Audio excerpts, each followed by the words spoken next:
welcome to some evening tarot. I wanted to do kind of a late night reading for you guys.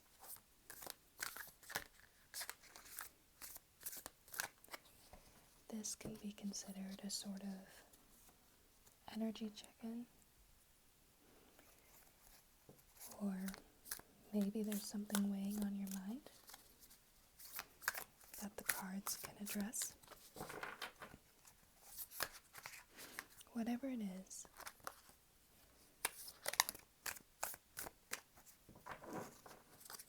let yourself feel calm.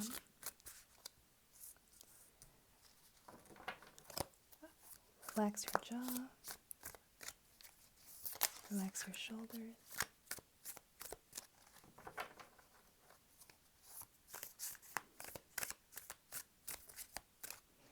And just let your mind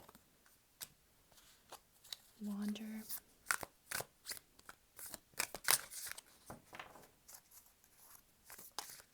Take notice of what comes up.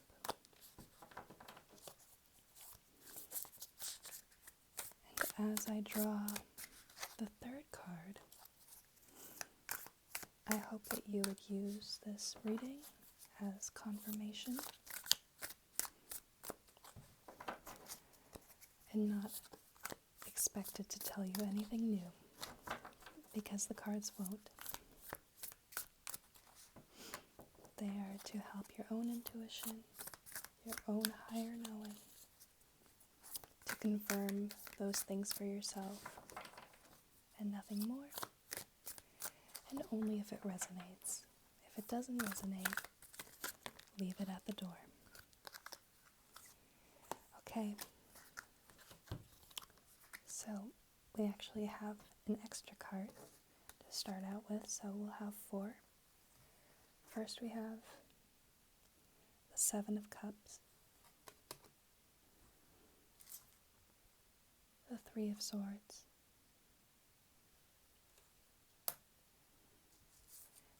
the 5 of Swords,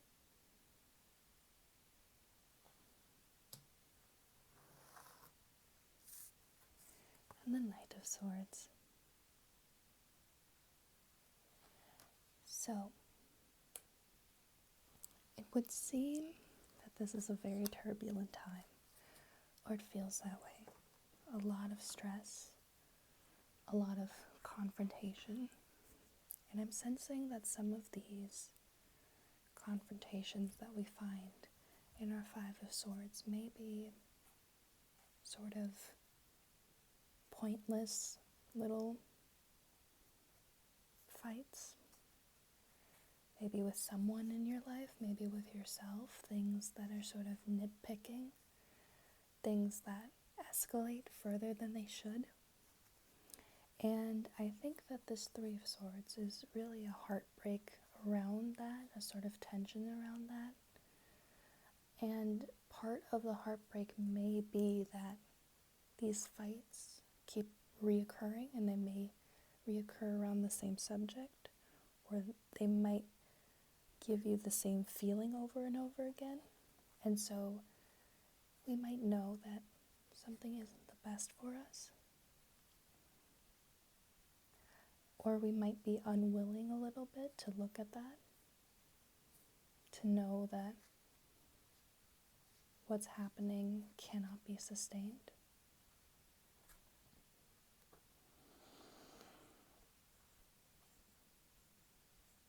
I think there are certain questions that are coming up around what is worth fighting for. And I do get a sense it's very much tied with the season that we're in, sort of darker, colder months, where we might not have as much energy anymore.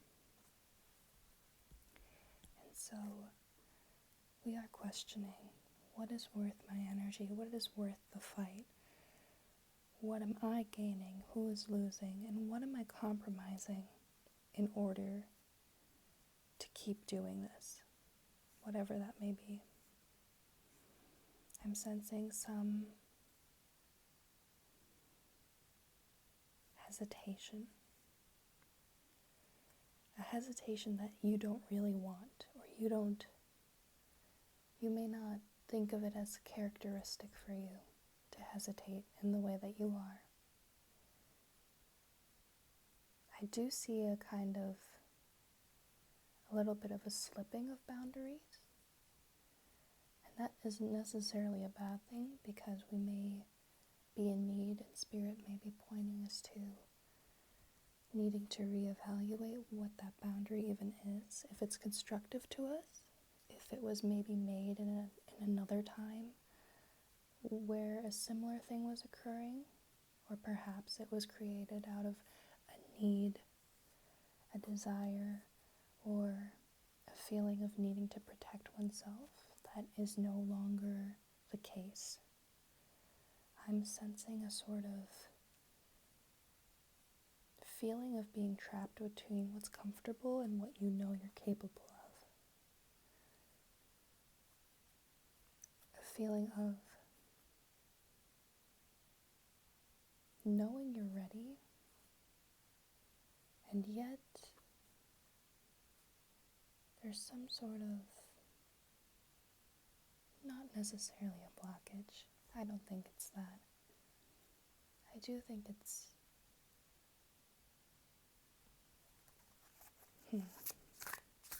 I think we need some more cards. Oop. Flew out. Okay. 10 of Swords. I'll put up the card. Our 10 of Swords. Our Chariot reversed. Yes. There's a difference between feeling ready and everything aligning in perfect time. There's also a difference, or rather, there can sometimes occur a feeling of, I'm ready. I want something different. I want things to change.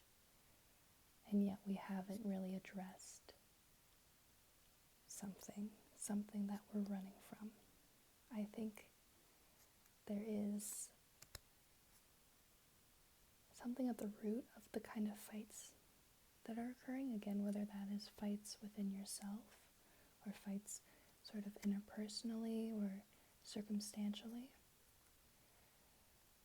And those fights are revealing a feeling that we may be reluctant to sit with, because we understand that 10 of Swords is very much a possibility to feel sunken beneath that feeling, to feel almost trapped or helpless within it, and it's very scary. It's very scary. We also have a Chariot in reverse, and so that tells me that right now is a needed time of slowing down, and that perhaps because of this feeling that's being left unaddressed, that might be at the core as well of some of that stagnant energy. So in reality, it may not be that we need to change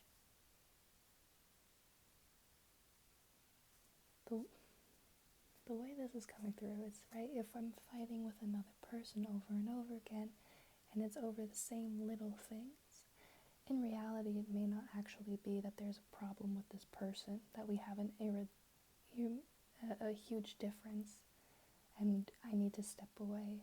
In reality, it might be that something I'm not looking at fully triggers a protective feeling in myself that manifests in these confrontations.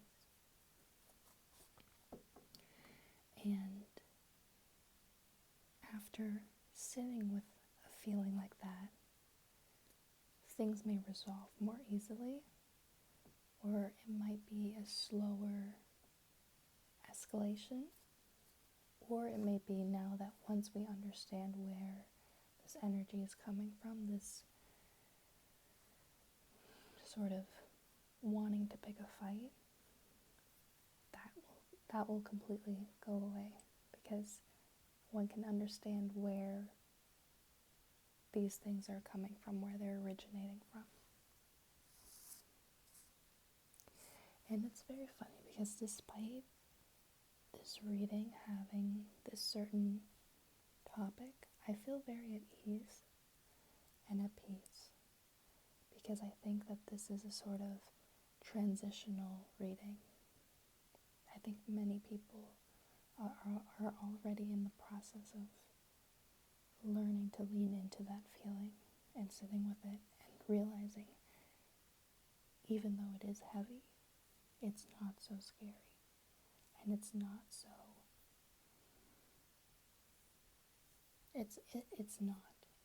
dangerous. It just requires a lot, right? It requires us to pull back, not just a little bit, but a lot. We have the Page of Pentacles in the reverse. And with that, I'm seeing a kind of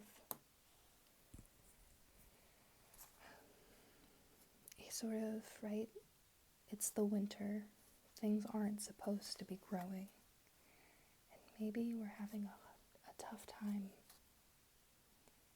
with that, wanting to progress so badly and finding that certain things are just in a state where that's not really feasible.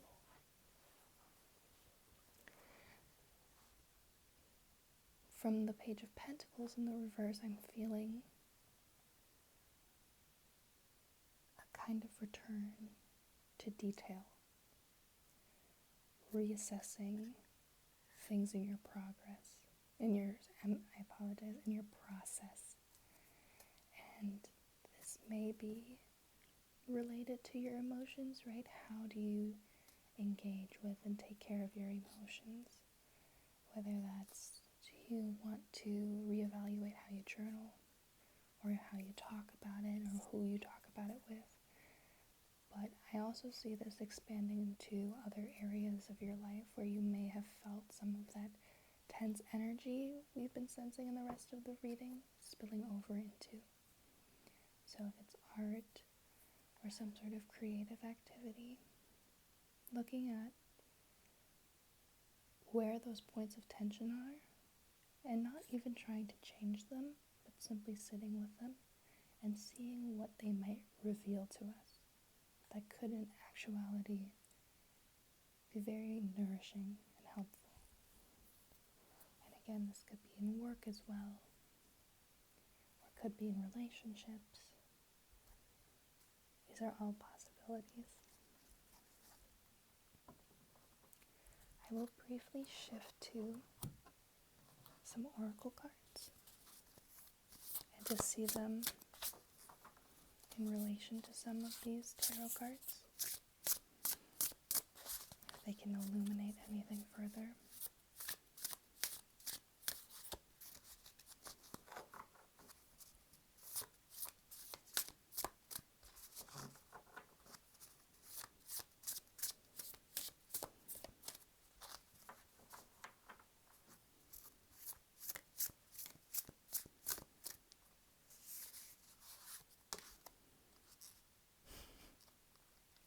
We have the antelope and wheat, nourishment.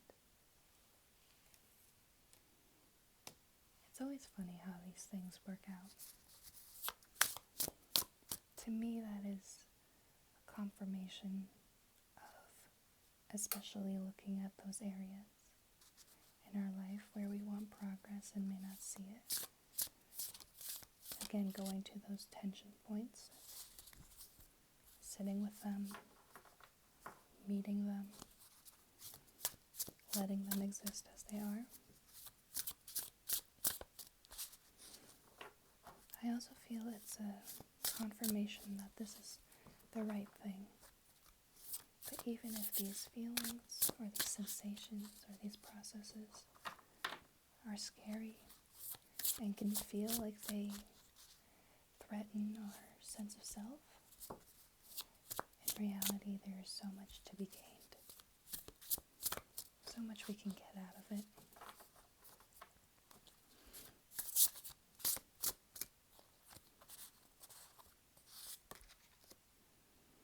also have the Weasel and Pine introspection, which we've spoken a lot about. We don't necessarily need to exasperate it.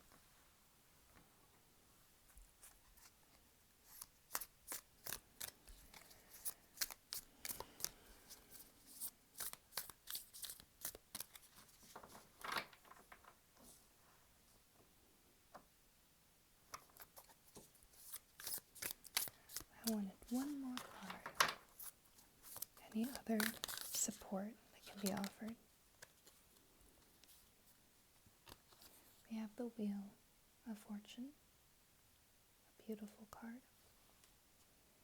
And I think this card is coming out to just remind us that these times are natural in the cycle of our lives.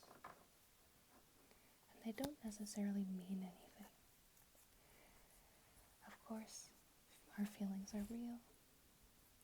Our sitting with them, resolving them, learning from them, that's all valuable. That's beautiful.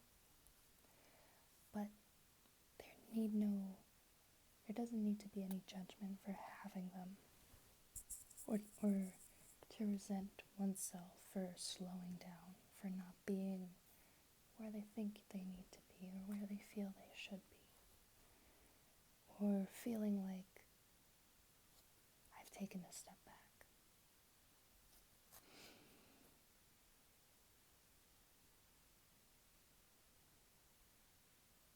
These things aren't necessarily negative. In fact, I think the Wheel of Fortune is sort of saying they're neutral, which is sort of beautiful, I think.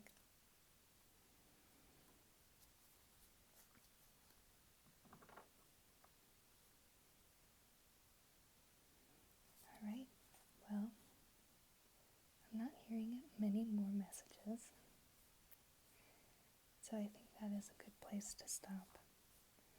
But I hope that that has given a little bit more support and given a little bit of ease and reminded someone out there that these things will not only pass, but that they're part of these cycles we go through. And that they are supported. That these processes are not happening alone, and they're not happening without reason. And even though it's painful, it is a kind of homecoming to oneself.